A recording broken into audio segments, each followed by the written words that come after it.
Wyatt's being held in a cell on the medical platform. She slipped out on more than one occasion, but she always comes back on her own. Maybe out of loyalty to you.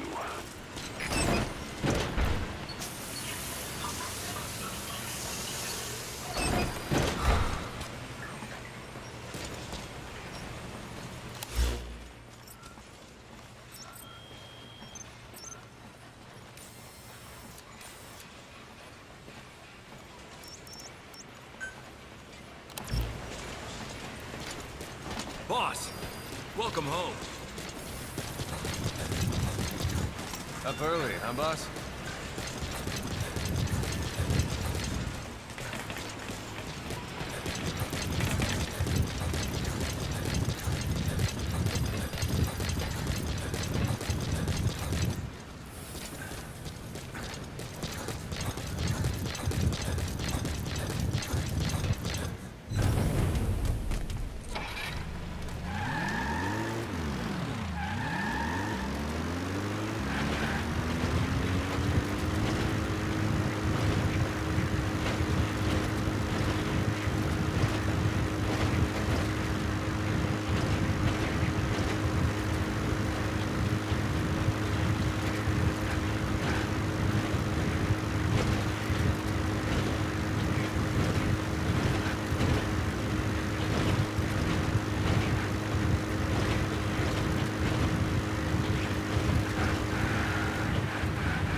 Boss, got time to train with me? Boss!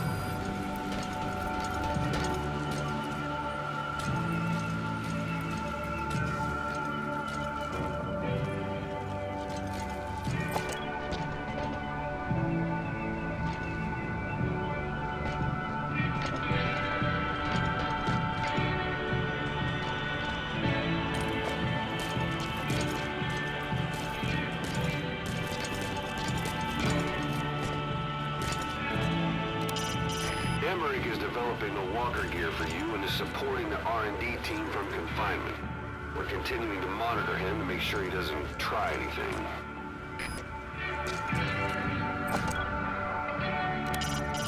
You can deploy a buddy from the ACC before a mission or from your iDroid. Think carefully about the mission's objectives before deciding who you better take along.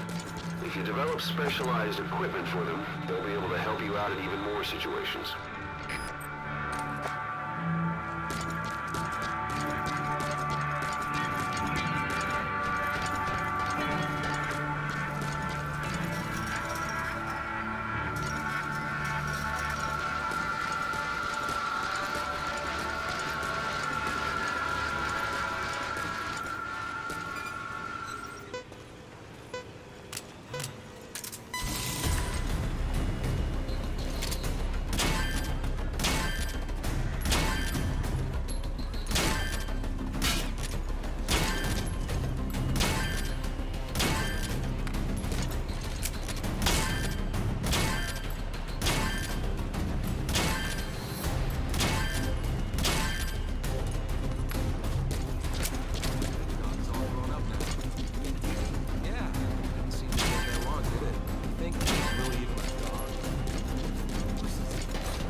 What's up, boss?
Roger.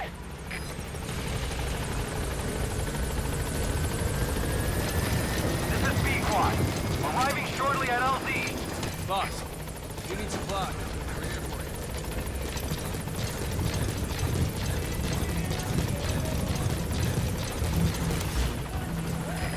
This is B-Quad. On station at LZ.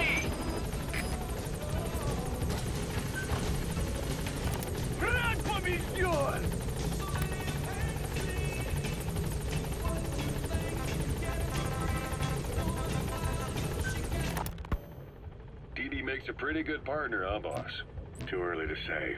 Yeah? Just seeing him come back makes me real proud. What breed is he? He's not a husky. Right. Siberian Husky is a cross between a Spitz-type dog and a wolf. I think DD might have some wolf blood in him, too. He isn't just smart. He's also shown remarkable judgment. If he doesn't do what you want him to, he's just doing what he thinks is right in the situation. And he's steady under fire. Remember, he's no lapdog. But learn his strengths, and you'll understand each other soon enough. You'll make one hell of a team. Ocelot, why don't you take it upon yourself to train him? Why? Yeah. Thanks for letting me join the fight. When's the last time you heard a wildcat raising a dog?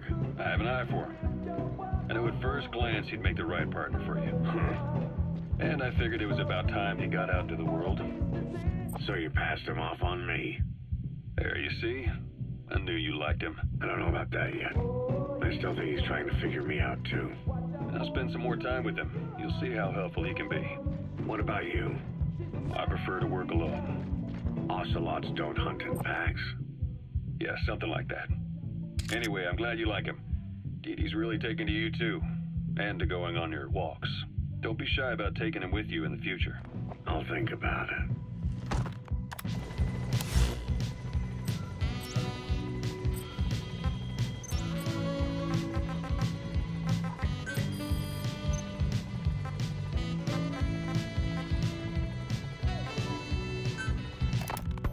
A sniper known as Quiet is lurking in the Afghan wilderness.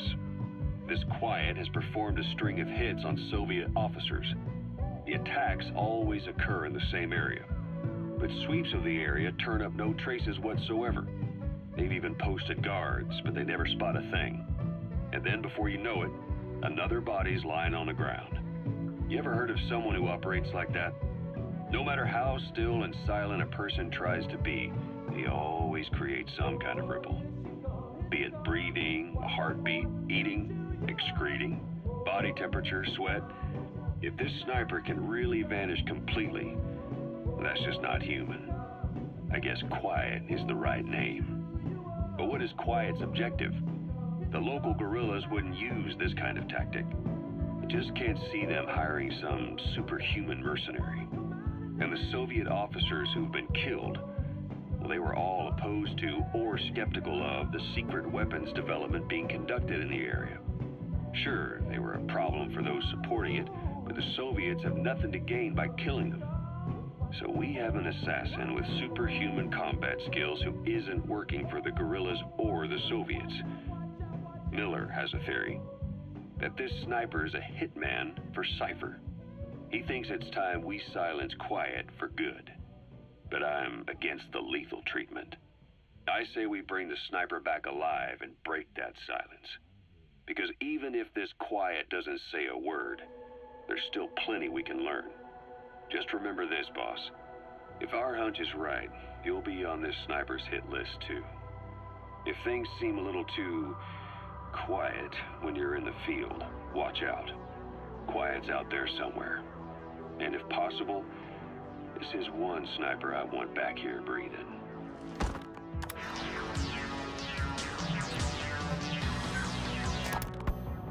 When Quiet first came here, she demonstrated her marksmanship against that enemy fighter plane. It showed she was much more than your everyday crack shot. Hitting a moving target from 600 meters is a challenge, but it's possible with the right training and equipment. But shooting down that missile, that's a world apart from taking out a soldier on patrol.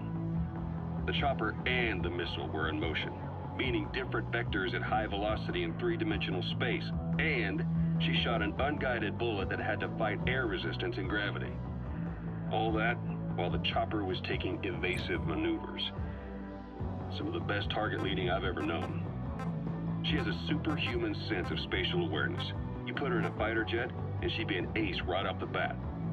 Hell, your judgment was top class too. Realizing she could take out that pilot, that's quick thinking. You and Quiet could make a hell of a team. You'd be damn near unstoppable. Quiet is still in her cell. Only a few staff are authorized to go near her. She hasn't tried anything funny, but that's what bothers me most. In particular, what does she have to gain by coming to Mother Base? I first thought she was under orders from Cypher to take you out. She didn't manage it in Afghanistan, so round 2 happens here. So I lighten the guard. And that lock on her door is a joke. You gave her an opening. And, well, she hasn't killed you yet. And I hate to say it, but she's had plenty of chances. You made me the bait. Poisonous bait. What better? Anyway, she didn't bite. Quiet is keeping her silence. So I'm left with no idea again what she's doing here. We tried communicating with her through writing. That didn't work either. Whether she's illiterate, dyslexic, or just plain stubborn, she won't cooperate. I just don't get it. If she tried to contact the outside, it'd be picked up by our counterintelligence net. But it's clean. There's no sign she's had contact with the staff, the base facilities, nothing. She's almost got the men wanting her to try something, just to find out what she's up to. And she's in there putting on the failed soldier look, all downcast eyes and defeated sighs. Though she doesn't kill herself. She can't be trying to leave Cypher and surrender to us. So what's the verdict? This may sound optimistic, but here's how I see it. Quiet came here to fulfill some objective. To kill you, maybe to destroy Diamond Dogs. Whatever it was, before she could do it, something changed her mind. Yes. When I look at her, I sense hesitation. You think she betrayed Cypher? Can't say for sure. I prefer the ones that talk. Anyway, we'll keep her under watch. And we're also looking into those special abilities of hers. You'll be the first to know if something comes up. Why not look in on her yourself once in a while? Right.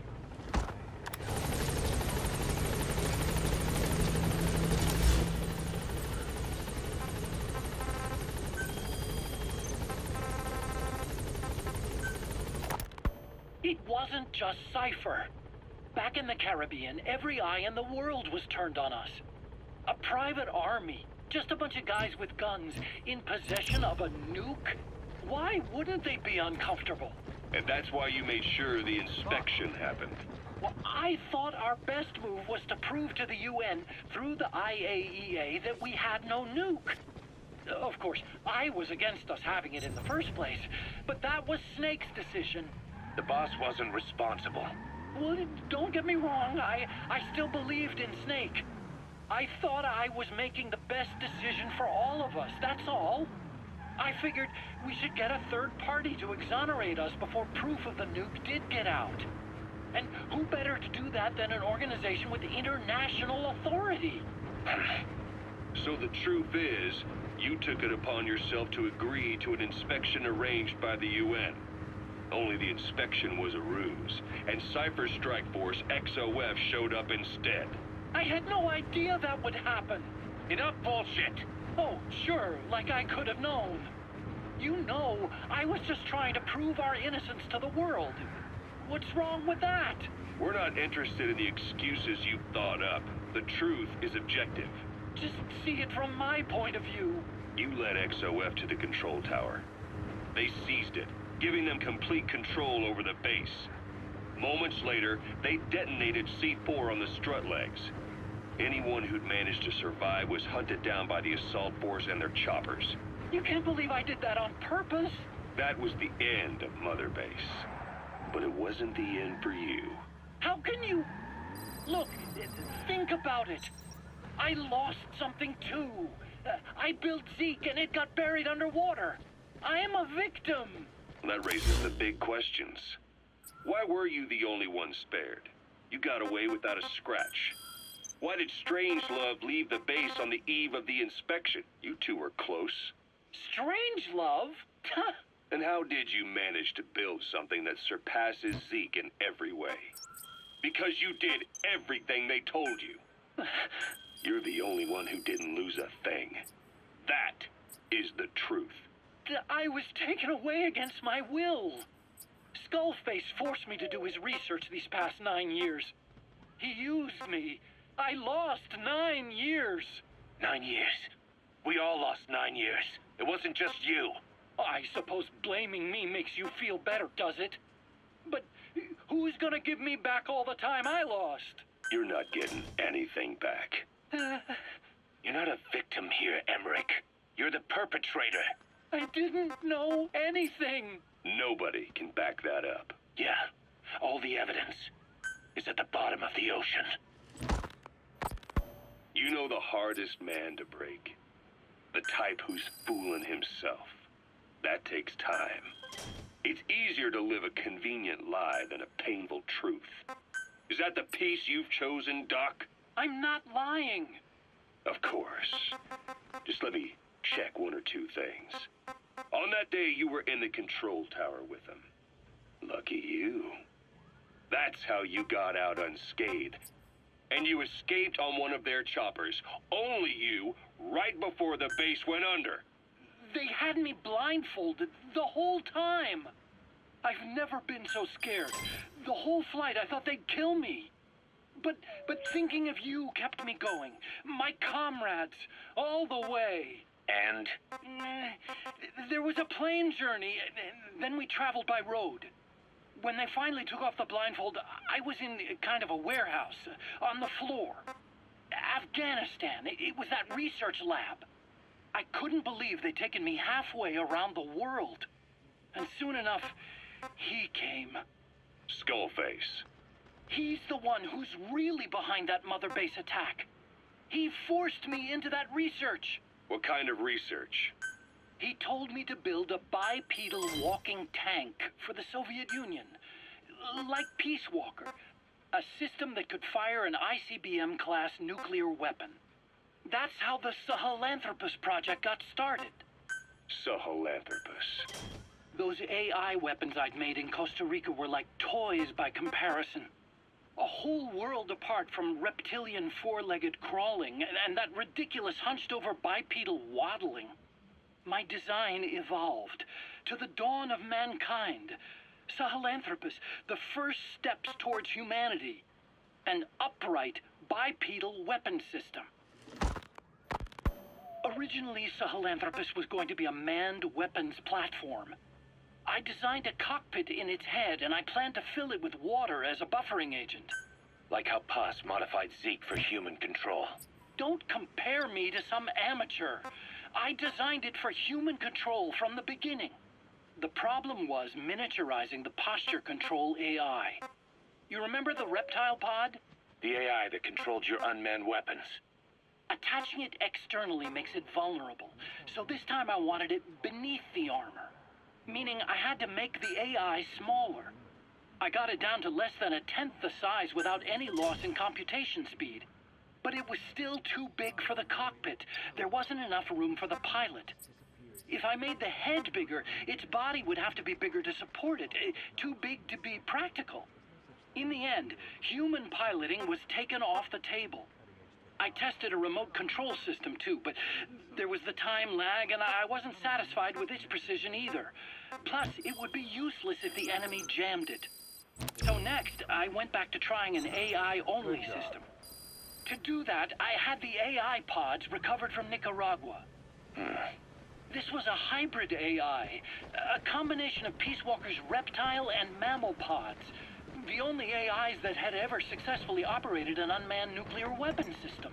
Really? You'd need some help to get that working. Expert help. Did you work with someone? I worked alone. You did that yourself. That's the thing. The AI didn't pan out in the end either. But I did finally get Sahelanthropus walking by folding over its upper body to lower its center of gravity. The first upright bipedal locomotive weapon system in the history of mankind. I guess, technically it falls into the anthropoid ape category. I don't see the benefit of having it stand taller. On terrain with significant differences in elevation like Afghanistan, you need a body that's vertically adaptable. That also lets it attack from long range while using mountain ridges for cover. So, making it walk upright was the most important factor in giving it superior height capability. As the name suggests, that was the whole point of Sahelanthropus. But I was being pushed for results. Having the AI mounted externally would have been the fastest way to get it working. I just needed more data so it could maintain its balance. But Skullface refused to wait. He dismissed the idea of AI control and took Sahelanthropus away from me before I could finish it. But it was walking when it came after you. That's just it. I don't understand how Skullface got it to move upright, without a pilot or an AI. And walking at that speed, too. It's beyond anything I could have imagined. This is like the Wright brothers making it to the moon. I'm just as clueless as you are. So this Sahelanthropus, where is it now? I have no idea. All my experiments took place at that cave. I've never seen it anywhere else. Besides, it's still just an incomplete prototype at this point, and nothing but a paper tiger. Even if it can walk, it's far from being a viable weapons platform. It wouldn't be useful in actual battle. Emmerich will remain here at Mother Base for now, but not as a member of Diamond Dogs. I still don't trust him. That work for you? Fine by me. He can't be allowed any contact with staff either. Yeah. A lot of the guys would love some payback for 9 years ago.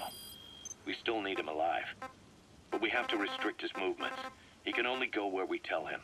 And of course, the interrogations will continue. He worked for that skull bastard for nearly a decade. He still has more to tell us. How long are we gonna press him? If our investigation shows he really had nothing to do with the attack, we'll reconsider his place here. But I don't expect that to happen. Remember that water tank-shaped object in Emmerich's lab in the Soviet base camp? The thing that started talking to you like a possessed answering machine. That was a pod built for housing the AI used to control unmanned weapons. You remember, back in '74 in Costa Rica. It was in those machines you fought there. They were designated Pupa, Chrysalis, Cocoon, and Basilisk, and each of them was fitted with an AI unit called a reptile pod. Emmerich created it. It mainly handled the machine's posture control and autonomous behavior. But the Basilisk, aka Peace Walker, also featured a second AI pod. That one was called the Mammal Pod, and it was created by Dr. Strangelove. She tried to recreate the boss's personality through the Mammal Pod, but you pulled out its memory boards. That's when it transferred its own functions to its reptile pod. Just like a human brain compensating for damage by using the remaining healthy parts. The result was a unique entity, a hybrid of the reptile and the mammal. It sank to the bottom of Lake Nicaragua with Peace Walker. But apparently they salvaged it and transported it to that lab. Don't let it deceive you, Snake. It may sound like the boss, but it has neither a personality nor a will. Like Emmerich says, it's just a machine.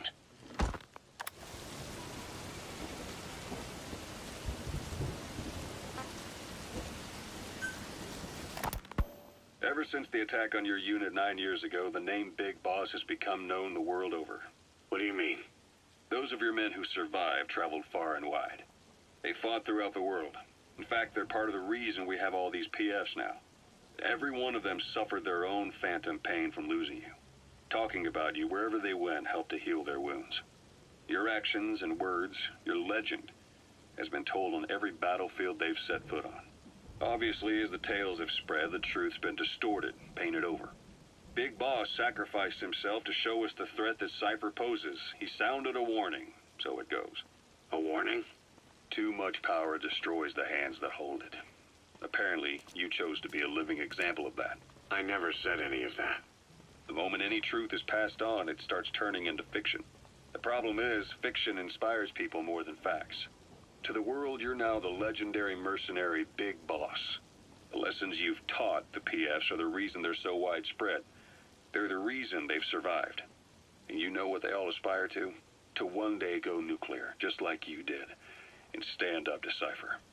Of all the stupid things you could do. They'll never understand what you really wanted. Heroes are misunderstood. It takes a man of the same caliber to understand what drives them. Bottom line is, these guys want to be like their hero, Big Boss. And deep down, they all have their eyes on nuclear weapons. They say that a nuke is the only means of standing against Cypher. But these days, it's becoming little more than a slogan to rally the troops and survive in a cutthroat business. Currently, there are 3 major PFs who've expanded into Central Africa. CFA, Rogue Coyote, and Zero Risk Security. HEC's investigations have shown there's almost no overlap between their areas of operation. It's not so much a turf war, more like they have a gentleman's agreement. If you do cross paths with them, you probably won't have to face more than one at a time. Still, don't expect a walk in the park. The CFA, Contract Forces of Africa. These guys are a major player. Their head office is in Pretoria, South Africa. That's also where the South African Defense Force is headquartered. We think the two are closely connected. An HEC investigation revealed that most of the CFA's operators are former SADF soldiers. South Africa has been locked in struggles with neighboring regimes for years. That means constant action, and we know better than anyone that's the best kind of training. A company drawing its recruits from hardened military vets. You can bet they know how to handle themselves. Do not underestimate them. Within the CFA is a company of soldiers made up mainly of locally hired operators.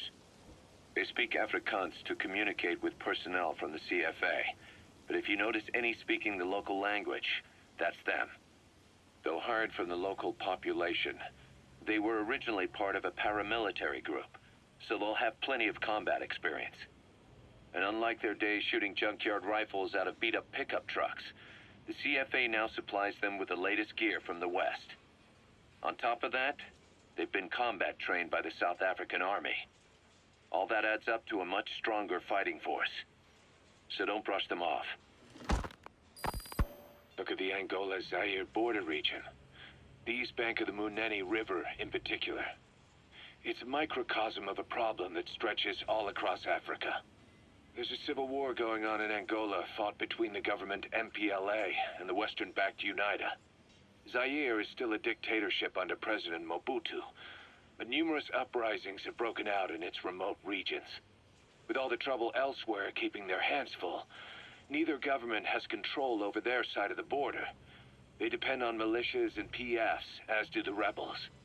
Government forces, guerrillas, militants, groups of all shapes and sizes hawk whatever resources they can to hire PFs. Conflict brings PFs. PFs expand the war zone, and more conflicts erupt in a continuous chain reaction. Sounds like our kind of work. Mother Base could grow by leaps and bounds.